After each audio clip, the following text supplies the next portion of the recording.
We're at Parkhead tonight for one of the biggest and oldest derbies in the world. Nowhere does winning mean more than in this one. It's the traditional New Year showdown between Celtic and Rangers.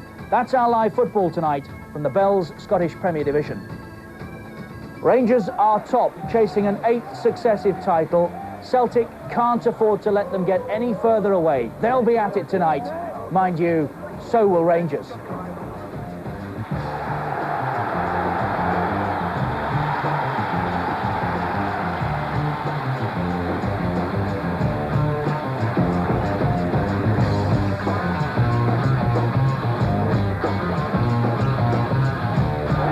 Get in here. Ferguson does.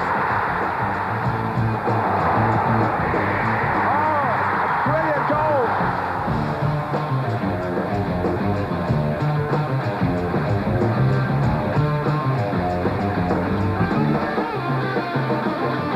And Celtic take the lead. An own goal by Craig Moore. He scored for Celtic.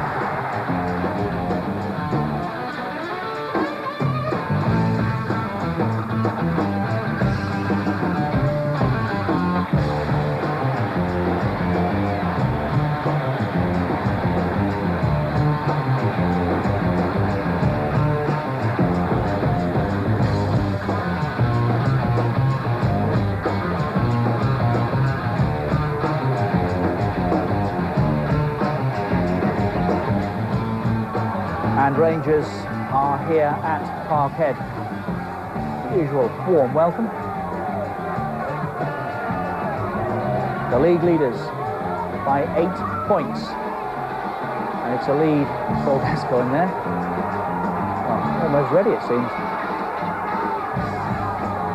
Celtic last played on December the 16th. In that time, Rangers have got themselves an 8-point lead. But not so much hospitality, it seems. The door to the dressing rooms is locked. It might be a lengthy wait outside. What a night we have in prospect here. The Old Firm on collision course once again. As I said, one of the oldest and the biggest derby games in the world, and rarely in recent seasons has there been more riding on it. Celtic just have to win tonight. Our guests, Charlie Nicholas and Mark Hateley, two Old Firm campaigners down the years who need no more of an introduction than that. Charlie, good to see you again. Bit of a buzz about the place tonight, isn't there? Yes, it's. We thought the last time the Old Firm teams met in the 3-3 draw, it was going to be one of the most exciting games for a long time. It proved to be that, but tonight is crucial for Celtic, especially because Rangers have now opened up a gap.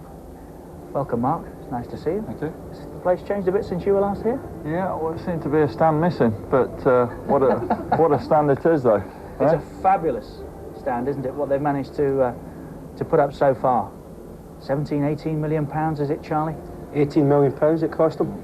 It's tremendous. I mean, obviously, it's hard sometimes looking at it from a spectator's point of view and seeing that one of the ends bare, especially. But it's marvellous that they've came forward the way they have.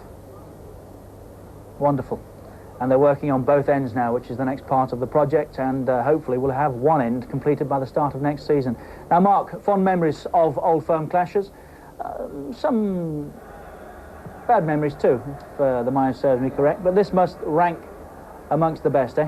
Yeah, well, I think you get good times and bad times, but I like to think you get more. I seem to have had more good times than bad against Celtic. You know, it's always been big games. I mean, you can't get enough big games, can you? I mean, very exciting times, you know, coming into especially the New Year's fixture. It's always very special. Is that one different? You've had too many, to be honest. To be honest, Richard, he said far too many, especially at Celtic Park. That's what my body keeps telling me. I apologise for the bias, Charlie. We have been scouring the archives to find a Charlie Nicholas goal in these games, but the best we came up with was 8-0 and black and white, so it was really no good to anybody. You were doing Good Morning TV then, weren't you? Touche. Does this New Year's Day game mean more than the others? I think it's special. I mean, it's historically a special day. You know, special day. I mean, it's disappointing. I think personally. You know, you played on New Year's Day games, and I think it is just takes the edge away from it. You know, I mean, because it sets everybody up for the year. I mean, but over the period, that's what it's all been about. And but no bigger game. I mean, you know, I played in Milan derbies and these derbies, and no comparison. Well, they're all a bit special, as Mark was saying. There have been 3 meetings, in fact, so far this season, and Rangers have the upper hand to date. A win and a draw in the league, and they also won the Coca-Cola Cup tie between the two here at Parkhead. Gascoigne, great chance there, it's in, it's a goal for Rangers, scored by McCoist.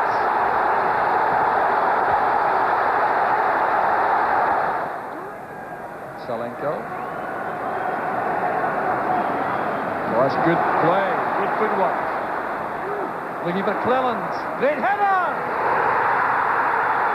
Alan Cleland for Rangers! And Hoydal waits in the middle. Poor cross though, won easily by McLaren. 2 against 2 up front here. Salenko and McCoist together. That's good play by Salenko. McCoist as Gascoigne racing through the middle. It's great play for Rangers. And Gascoigne has scored! It's a magnificent goal by Gascoigne.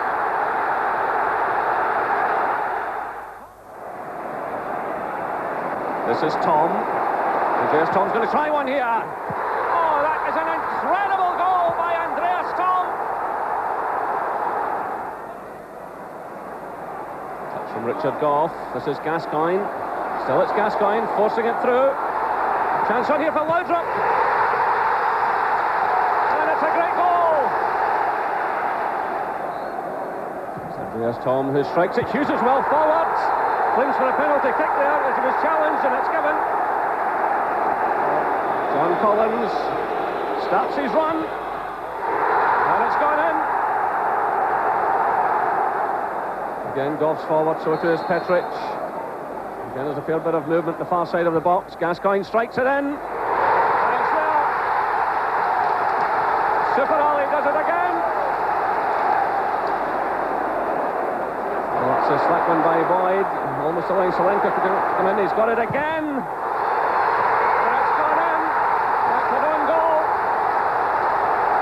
Take the lead, McCoist can't believe it. So Celtic with it all to do now. Tosh McKinlay gives the cross, it's Van Hooydonk, and that's in. Well, this is quite incredible. 3 goals apiece here at Ibrox.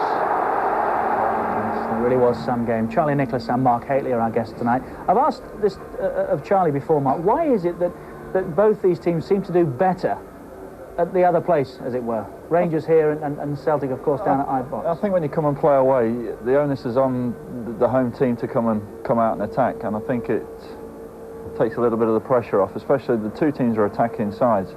So I think the game, you know, for the visiting team becomes an easier place to play. Wherever we used to go, it was always easier playing away from Ibrox. I mean, people would come and set up defence, and it'd be very difficult, you know, very frustrating at times to break down. But you come away to a nice big pitch like this, great atmosphere, and it's always easier to play in. You know, the game opens up, and you know it's normally an attractive game to play I think most of the time you go away from home, you can afford to be cautious because your crowd allows you to. The only away games, the crowd allows you to be that bit more cautious. Rangers have probably proved to do it better than Celtic over the last few years, but Celtic can still go to Ibrox and play really well, but obviously cautiously. See, I can also understand that the passion and the feeling there is for this game in the city. That's fine. But why does it mean so much to Englishmen such as yourself, to the Roberts and the Butchers and the Gascoignes now? Well, you do. You become involved in and it. The Trevor Stevens. I remember. Yeah. He used to play for Rangers. Yes, he did. Yeah. I'm only kidding. No, I mean you do become part of it. I mean it's a 2-team city. I mean the people are fanatic, and when you're here, you're part of that. You know, you try to become a part of that, and more often than not, you get sucked into it. You're getting sucked into the whole environment, and it's passion. I mean, football. I've always played my football with passion, and you get involved with that. You're the same. I think it brings out the best in people, especially people like Mark. But like years and years ago, Celtic were always seemingly famous for the Catholics, and we had people like Dalglish and Danny McGrain, and 2 particularly became great Celts, and were Protestant, but were absolutely magnificent players. And the feeling they had for Celtic Football Club was incredible. And now when you see the Terry Butchers, the Trevor Stevens and Mark Haileys and that coming and playing here, they witness what it's all about. It really is quite special. And if you have never witnessed it, wait until you see this tonight. Live here on Sky Sports, the Old Firm, Celtic against Rangers. And Celtic know that they have to win here tonight. They've played 2 games less, but they're 8 points adrift. And does anybody at Celtic Park need reminding that Rangers have won 7 in a row? They're heading for their 8th. That hurts. Live tonight, Celtic against Rangers. Next, the story so far.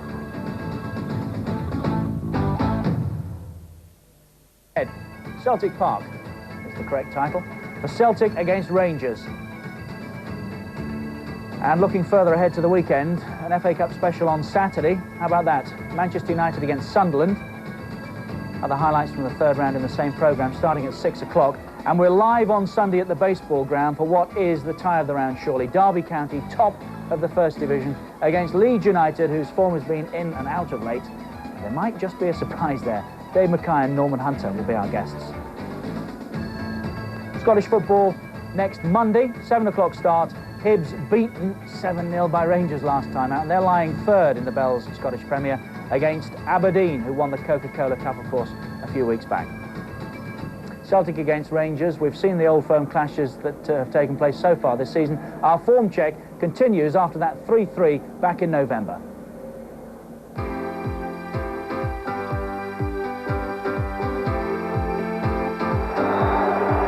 John Collins opened the scoring in Celtic's next game against Hearts. Pasquale Bruno pulled one back for them before Collins, second, restored Celtic's lead.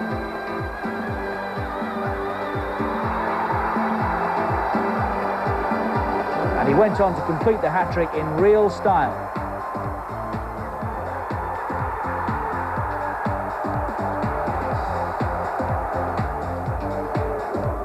Rangers faced a tough-looking trip to Easter Road, but McCoist's early goals settled their nerves.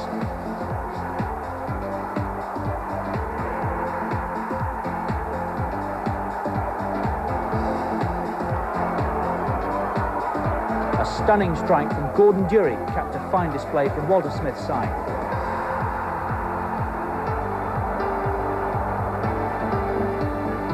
Hearts were next for Rangers. McCoist again opened the scoring. Paul Gascoigne set against Kilmarnock. Celtic went behind to a goal from Ali Mitchell.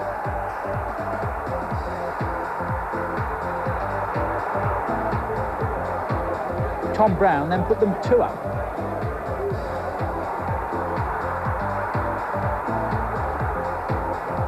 But Celtic hit back hard before half-time. Tom and Grant combining for their first.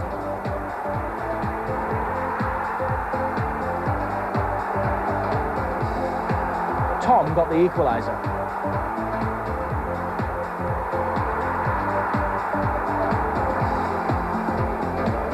Van Hooijdonk put Celtic ahead after the break.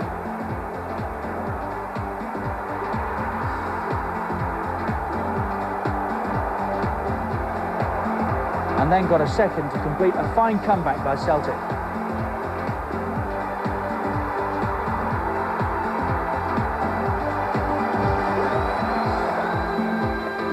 Gascoigne was sent off in Rangers' final Champions League game as they crashed out of Europe. Celtic's next match was at Easter Road. Jackie McNamara's goal set the tone.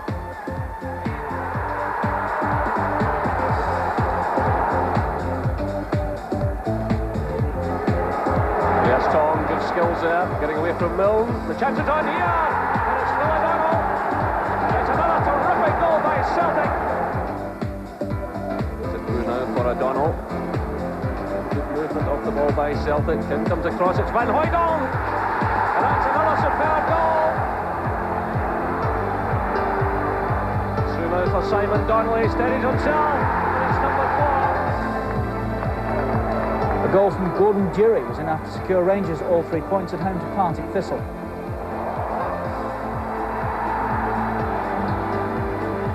Celtic then met Falkirk.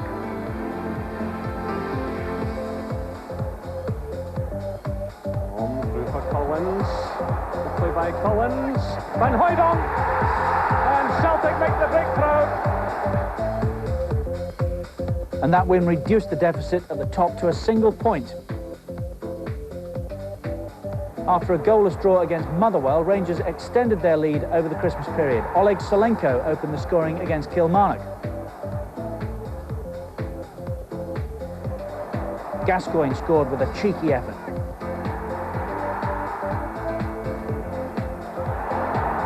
Last time out, Rangers thrashed Hibs. Charlie Miller got the first. Gascoigne got another fine individual goal.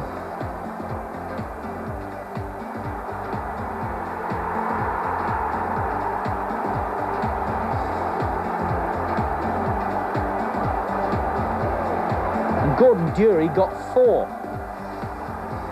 This was a real thrashing.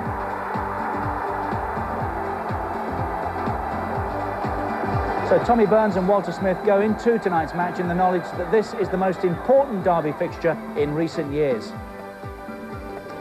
So Celtic's season played 18, won 12 of the 18, beaten just once by Rangers, scored 35 and conceded 15, 41 points. At home, that defeat by Rangers spoils a pretty good record, won 5 of the 9. Van Hooydonk's got 11 now, Collins 9. Rangers played 20, won 15 of them. Beaten once by Hibs, but they exacted revenge for that at the weekend, beating them 7-0. Scored 37 now, conceded 10. 49 points. Away from home, they're unbeaten, won 7 of the 9. That's great. We saw them live at Motherwell recently. Durie leads the way now with 11. He's got 5 of that 11 in the last 2 games. McCoist's got 8, Solenko's 7, Gascoigne 6. And our guests here tonight, Charlie Nicholas and Mark Haitley, who we'll grab a word with in a moment. But the Bell's Scottish Premier Division, worth a look at before we do that. Bottom to top, Motherwell, who were beginning to put something together, Charlie, weren't they? Dragging themselves away from the bottom end, but stuck down there again now. Yep. Of course, it's the top end we're interested in tonight. Celtic played 18, 41 points. Rangers played 20, 49. That's why, Charlie, Celtic cannot afford to lose tonight, can they? No, cannot afford to lose, and this is usually a dangerous sign when Rangers come here not really needing to win. But Celtic have to get the victory to really keep the pressure on and keep the league going all the way, and there's every chance they can do that. The top scorers in Scotland, Durie, 11 from 15 now, same total as Van Hooijdonk from 1 game more. Collins, 9 from 16, McCoist 8 from 15. He'll be on the bench tonight, we understand, Ali McCoist, and Darren Jackson of Hibs has got 8 from 20. 7 in a row for Rangers, Mark. Does it become ever more difficult in terms of motivation to keep a run like that going? Yeah, I think it becomes more demanding on management more than players. I mean, because they have to look at a different side of management where they have to motivate people year in, year out, and I think that's, you know, it's difficult. I mean, a successful side you try and keep together and blend it over 4 or 5 years, ideally. Here in Rangers, the demand is so much that they have to keep changing personnel around year in, year out, 3 in or 4 in, 4 out, and to keep faces fresh. And more than half a mind, presumably, at different times on European success. Absolutely. I mean, it's even more problems because with the 3 foreigners, or you know, that's hopefully be changing shortly. But they've always had that problem of trying to keep a good side together with the 3 foreigners. Has there been a better time than this in recent seasons, Charlie, for Celtic to have a good old go at Rangers in the chase? Well, this is certainly the best out of the 7 years that they've won the title that Celtic have competed, and really, I don't think Celtic have even been second in these 7 years, so it kind of sums up the way Celtic have been going. But in saying that, I think if Celtic can win this one and stop it, then it'll be fair enough. But I think if Rangers get 8, I really seriously worry for Celtic, because I think if they get 8, the determination, the hunger will really be back again, and they'll be determined to get 9. Well, the man in charge at Parkhead these days, of course, is Tommy Burns, and he's with Davy Provan. Tommy, you picked the same side that beat Falkirk 18 days ago. How confident are you that they might do the job for you tonight? Well, obviously, to pick the same team, Davy, you've got to be confident, but I've got every confidence in the group of players we've got here. We know it'll be a difficult game. Rangers are a very good side, they're playing very well, very consistent. But we feel we're a good side and we're getting better, and we feel we're ready to meet the challenge tonight. It'll be a big night for Malky Mackay, who'll make his Old Firm debut. Have you had a few words with him? Well, if I could get him, Davy, he's locked himself in the toilet, so... No, he'll be fine, he'll be fine. I've just told him to go and enjoy it. I mean, it's a big occasion, Davy, and he's waited a long time to get an opportunity in a game like this. And it's entirely up to him. You want to go and enjoy it, you don't want to go and worry about games like this. You just want to go and take in everything that's good about it. How frustrating has it been for you having to sit on the sidelines as Rangers stretch that lead at the top? That was difficult when you see them going and winning the games, because you know you're going another 3 points further, although you've still got the game to play. But to be fair, I feel it's been beneficial to us, because we've had a few knocks and wee strains and things like that, and the 18 days has given us a chance to get the group back together in 100% fitness again. Have you worked them hard to keep the fitness level up? Well, a bit of both, Davey. We've worked them hard and we've given them a good rest as well. So, you know, hopefully it's came at the right time for us. And you feel they're in the right mood? Well, they're in the right mood, OK. Thanks, Tommy. Enjoy it. Thanks a lot, Davey. Well, the big question, of course, in these parts, can Celtic stop Rangers winning another title? That's Tommy Byrne's opinion, surely, that they can. But what are they saying outside? It's an important game, but we've got the troops to do it. Better placed than we've ever been. They've got a psychological advantage on us, but we still have the 2 games in hand, so hopefully we can peg them back tonight. This will be a big decider on who's going to win the league tonight. Rangers are like 8 points ahead, but they've played 2 games more, so it's all in Celtic have all to do. There's nobody been putting pressure on them, and this year Celtic's doing it. I think they'll go on and win it. If we win the night, I think we're there with a good chance. We'll win the night, and then your 2 games in hand, I think we'll do them okay. Rangers have been playing quite well the last couple of weeks, but Celtic playing the best football I've seen in a few seasons, and I think we'll do it tonight. I don't think tonight's game's very important. I think Celtic have been playing better football overall this season, and I think Celtic are a better side, so I think Celtic will win tonight, but I don't see it as being a big crucial factor. And you're right, bang in the middle of those little selection, or that little selection there. Gary Jacobs, the boxer. Charlie Nicholas and Mark Haitley with us tonight. 7 in a row, as we've spoken about with Mark, Charlie, from Rangers' point of view. That's great, but not just sitting on the sidelines watching Rangers stretch their lead this time around. Watching them compile that sort of record must be very frustrating if you're a Celtic fan. Oh, tremendously. It's real disappointment for Celtic supporters, and especially the way it's been done. I mean, Celtic haven't even been second in these 7 seasons. It just shows you the gap that Rangers opened up. They went and they bought well, they went big time, and Celtic have paid the penalty for standing still for too long. But are they, I mean, you look around here now, the attempts are being made, are they not? Well, if not to catch up, but certainly to make an impression. Well, certainly they went forward, but all this stand and everything you see is not really just the guys who have come in and took over the club. This has been done by the Celtic supporters. The Celtic supporters have told everybody who took over, we'll give you £18 million. In fact, they gave them something like £25 million. It was a share issue, wasn't it? They gave them £25 million from the supporters. This is down to the supporters, not the people who are in charge. There's a message there somewhere, is there, from Charlie Nicholas? No, not at all. It's just facts. I think the Celtic supporters saying to you, we'll give you as much money as possible if we can stop Rangers. OK, live tonight at Parkhead, Celtic against Rangers, and when we come back, we'll be hearing from another celebrity Celtic fan. Can you spot who it is?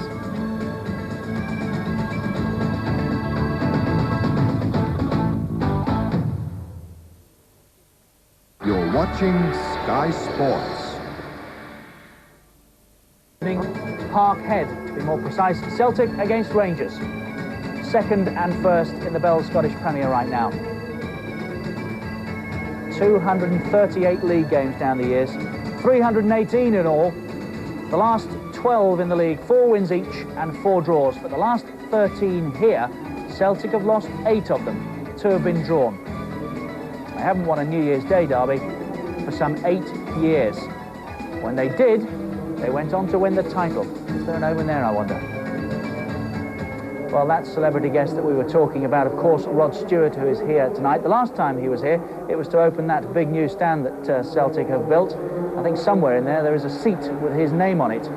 Big Celtic fan, of course. His pre-match today was very interesting. Jeff Shreves was with him. In their own backyards this week, plenty of Celtic supporters dreamt of scoring the winner against Rangers tonight. But superstar Rod Stewart rehearsed on his very own private pitch. This morning, before flying to Parkhead in his own jet, Celtic fanatic Rod had a workout with his personal soccer coach, Wimbledon striker Dean Holdsworth. Find these, quick hands, OK?